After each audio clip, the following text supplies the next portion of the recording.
ஆண்களா இருக்கட்டும் பெண்களா இருக்கட்டும் இன்னைக்கு இருக்கக்கூடிய மிகப்பெரிய பிரச்சனை அவங்களுக்கு முடி உதிர்வு. முடி உதிர்வு மட்டும் இல்லைங்க, சில பெண்களுக்கு ஒரு குறிப்பிட்ட அளவுக்கு மேல முடியே வளரலன்ற ஒரு கவலை வேற. அது மட்டும் இல்லாம சில பேருக்கு தலையில பொடுகு பிரச்சனை, இன்னும் சில பேருக்கு முடி ரொம்பவே ஷைனிங்கா இல்லாம வறட்சியா இருக்குன்ற பிரச்சனை. இது எல்லாத்தையுமே, அதாவது இந்த முடி சம்பந்தமான எல்லா பிரச்சனைகளுக்குமே தீர்வு சொல்லக்கூடிய ஒரு அற்புதமான கற்றாழை எண்ணெய் ரொம்பவே வித்தியாசமான முறையில கொஞ்சம் கூட பிசுபிசுப்பு இல்லாம நிறம் மாறாம எப்படி செய்யலாம் தான் இன்னைக்கு இந்த வீடியோல பார்க்க போறோம். இதை கண்டிப்பா நீங்க உங்க வீட்ல இந்த மெத்தட்ல ட்ரை பண்ணி பாருங்க. உங்களுக்கு முடி உதிர்வு இருக்காது, முக்கியமா முடி நல்லா ஷைனிங்கா கருங்கருன்னு இருக்கும். சில பேருக்கு பாத்தீங்கன்னா ஷாம்பு போட்டு குளிச்சதுக்கு அப்புறம் முடி ரொம்பவே வறட்சியா இருக்கும், அந்த வறட்சியையும் நீக்கும். இதை இப்ப நம்ம எப்படி செய்யறதுன்னு பார்க்கலாம். Welcome to Jose Tamil health and beauty. அதற்கு நான் இன்னைக்கு இந்த சைஸ்ல இருக்கக்கூடிய கற்றாழை மடல் 5 எடுத்திருக்கேன். இந்த கற்றாழை மடலை முதல்ல நம்ம அந்த மேலையும் நுனியிலையும் நல்லா கட் பண்ணிங்கன்னா ஒரு எல்லோ கலரில் ஒரு திரவம் மாதிரி வரும். ஒரு அரை மணி நேரம் கட் பண்ணிவிட்டு ஒரு ஓரமாக வச்சுருங்க. அந்த திரவம் நல்லா வெளியேறணும். அது கண்டிப்பாக நம்ம பயன்படுத்தக்கூடாது, அது ஒரு பாயிண்ட்டு. நான் அந்த மாதிரி எல்லாமே ரிமூவ் பண்ணிட்டு தான் எடுத்து வச்சுருக்கேன். நான் ஏற்கனவே அது ரிகார்டிங்காக நிறைய வீடியோஸ் போட்டிருக்கேன். இப்போ ஒரு கற்றாழை மடல் எடுத்துக்கங்க. சைடில் இருக்கக்கூடிய அந்த முள்ளை அப்படி நீக்கிடுங்க. அதுக்கு அடுத்ததான் இந்த பக்கம், அதுக்கு அடுத்ததான் மேலே இருக்கக்கூடிய அந்த ஒரு தோல் நீக்கிட்டு கத்தி இல்லைன்னா ஸ்பூனை பயன்படுத்தி உள்ளே இருக்கக்கூடிய அந்த ஜெல்லை மட்டும் இப்படி எடுத்துக்கலாம். கற்றாழையில் பார்த்தீங்கன்னா எண்ணற்ற சத்துக்கள் இருக்குங்க. அதுவும் முக்கியமாக முடி வளர்ச்சியை நல்லா தூண்டும், தலைக்கு நல்ல ஒரு குளிர்ச்சியை கொடுக்கும். இந்த இடத்துல ஒரு முக்கியமான விஷயம், கற்றாழை பயன்படுத்தும் போது குளிர்ச்சி அதிகமாயிடும்னு சொல்லிட்டு சளி பிடிச்சிடும் அப்படின்னு சொல்லிட்டு நிறைய பேர் பயன்படுத்துறத தவிர்க்கிறாங்க. ஆனால் இன்னைக்கு அந்த மாதிரிலாம் எதுவும் இல்லாமல், அதாவது சளியெல்லாம் எதுவுமே பிடிக்காம கற்றாழை எண்ணெய் எப்படி தயாரிக்கலாம்னா முக்கியமாக பார்க்க போகிறோம். அதே சமயத்தில் அதனுடைய மருத்துவ குணமும் நமக்கு முழுமையாக கிடைக்கும்.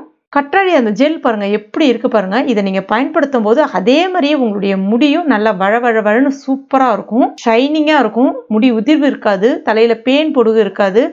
இப்ப இது ஒரு வாரம் இருக்கட்டும். இப்ப இதை மிக்சி ஜார்ல சேர்த்துக்கலாம். எல்லாத்தையுமே நான் ரெடி பண்ணி எடுத்திருக்கேன். அதுக்கு அடுத்ததான் ஒரு மீடியம் சைஸ் இஞ்சி துண்டு எடுத்திருக்கேன். தோல் நீக்கிட்டு கழுவிட்டு எடுத்திருக்கேன்.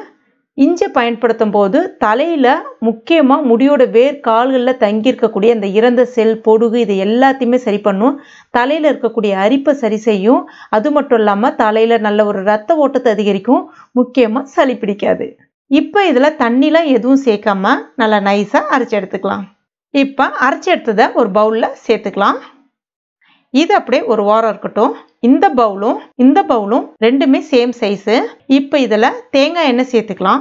ரெண்டுமே ஒரே அளவுகளில் இருக்கணும். எந்த அளவுக்கு கற்றாழை ஜெல் எடுக்கிறீங்களோ, அதாவது மிக்சியில் அரைச்சி அந்த விழுது எவ்வளோ எடுக்கிறீங்களோ அதே அளவுக்கு தேங்காய் எண்ணெய் பயன்படுத்தணும். சுத்தமான தேங்காய் எண்ணெயை பார்த்து பயன்படுத்திக்கங்க. இப்போ பார்த்தீங்கன்னா மேலே நுர பொங்கி இருக்கும், அதனால அந்த சைஸ்க்கு, அந்த கரெக்டாக தெரியுது பாருங்க, அதே சைஸ்க்கு நான் எண்ணெய் எடுத்திருக்கேன்.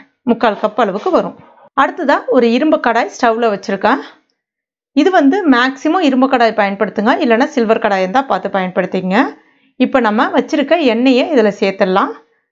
எண்ணெய் சூடாகிறதுக்கு முன்னாடி அந்த கற்றாழை ஜெல்லையும் சேர்த்துக்குங்க, இல்லைன்னா மேலே தெரிக்கும், அதுக்காக தான். கூடவே 1 டேபிள் ஸ்பூன் அளவுக்கு மிளகு சேர்க்குறேன். நிறைய பேர் மிளகு சேர்க்கலாமான்ற கொஸ்டின் வருது. மிளகு சேர்க்கும் போது தலையில் நல்ல ஒரு ரத்த ஓட்டம் அதிகரிக்கும், தலையில் இருக்கக்கூடிய இறந்த செல்களை நீக்கும், முடியோட வேர் கால்களுக்கு நல்ல ஒரு ஊட்டச்சத்தை கொடுக்கும். இது நிறைய பேருக்கு தெரியாத விஷயமா இருக்கு. முக்கியமாக தலையில் பேன் பொடுகு ஈறு இந்த மாதிரியான பிரச்சனைகள் இருக்காது. அது மட்டும் இல்லாமல் சளியும் பிடிக்காது. எந்த அளவுகள்னு பார்த்தீங்கன்னா கிட்டத்தட்ட நான் ஒரு 100 ml அளவுக்கு தேங்காய் எண்ணெய் எடுத்திருக்கேன். அதே மாதிரி 100 ml அளவுக்கு கற்றாழை ஜெல் எடுத்திருக்கேன். அதுக்கு 1 டேபிள் ஸ்பூன் அளவுக்கு சராசரியாக மிளகு பயன்படுத்தியிருக்கேன். 2 டேபிள் ஸ்பூன் அளவுக்கு இஞ்சி துண்டு பயன்படுத்தியிருக்கேன். இதுதான் சரியான அளவு. இப்போ இது எண்ணெய் நல்லா கொதிச்சு வரணும். ஸ்டவ்வை மீடியம் ஃப்ளேம்லேயே வச்சு பண்ணுங்க, அப்போ தான் கருகி போகாமல் இருக்கும். இந்த இடத்துல முக்கியமாக நம்ம இதில் இஞ்சி ஏன் பயன்படுத்தியிருக்கோன்றது நான் சொல்கிறேன். இப்போ பாருங்கள், ஓரங்களில் லைட்டாக ஒரு மாதிரி அழுக்கு மாதிரி வரும், அதை அப்படியே எடுத்துருங்க. எண்ணெய் சில சமயங்களில் நீங்கள் காய்ச்சும் போது அதனுடைய நிறம் மாறிடும், ஆனால் இப்போ நிறம் மாறவே மாறாது பாருங்கள். இதுக்கு தான் முக்கியமாக நம்ம இஞ்சி பயன்படுத்தியிருக்கோம். இஞ்சி பயன்படுத்தும் போது அந்த எண்ணெய்க்கு நல்ல ஒரு தெளிவை கொடுக்கும். அது மட்டும் இல்லாமல் பிசுபிசுப்பு இருக்காது.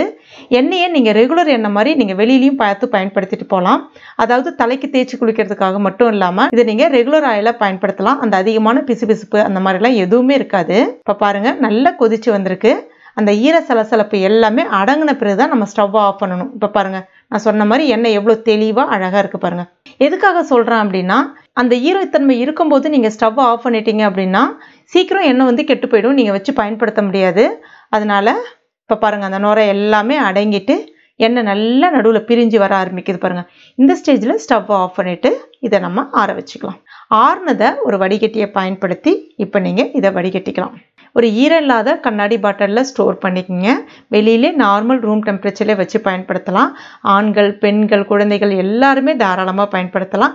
எந்த விதமான பக்க விளைவுமே ஏற்படுத்தாது. இதை நீங்கள் பயன்படுத்தும் போது நிச்சயமாக சொல்கிறேன், உங்களுக்கு எந்த விதமான முடி உதிர்வு பிரச்சனை இருந்தாலும் சரி முடி உதிர்வு இருக்காது.